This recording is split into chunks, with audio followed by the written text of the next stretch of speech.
There was a lone light for the West at Swiss stage day one at Worlds, and it came from the team that you would least expect it.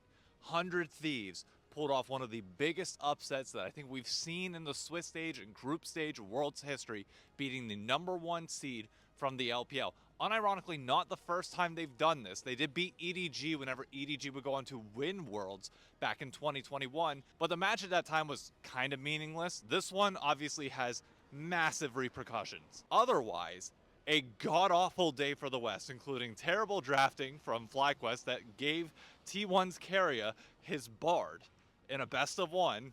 Great choice. G2 drafting a basically no damage comp that would end up losing terribly to top. Brazilian team and VKS getting their teeth kicked in by TSW. CFO crushing the crap out of Fnatic. And MKOI, who had a notable lead on KT, chucking it in the worst way possible. Overall, one single win for the West today.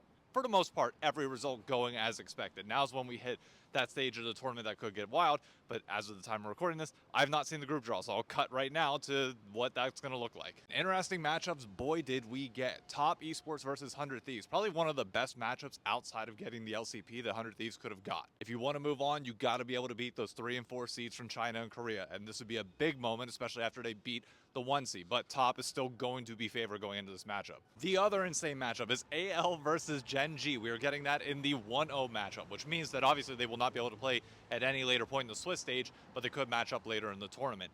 In the 0-1s, you got 2 inter-regional matchups. Well, I don't really consider FlyQuest and Brazil to be inter-region, but regardless, it's an LTA Finals rematch, as well as G2 versus MKOI, which should be interesting. So the West is guaranteed to get wins tomorrow, no matter what, at least 2 of them. Granted, they are at their own expense. Some interesting draws. We don't know the schedule yet. That'll be out later, but we'll talk more about the storylines later. Do me a favor, if you haven't already done so, be sure to follow the channel and like this video. We are so close to 60K followers, and I want to hit it by the end of this week if possible. Thank you all.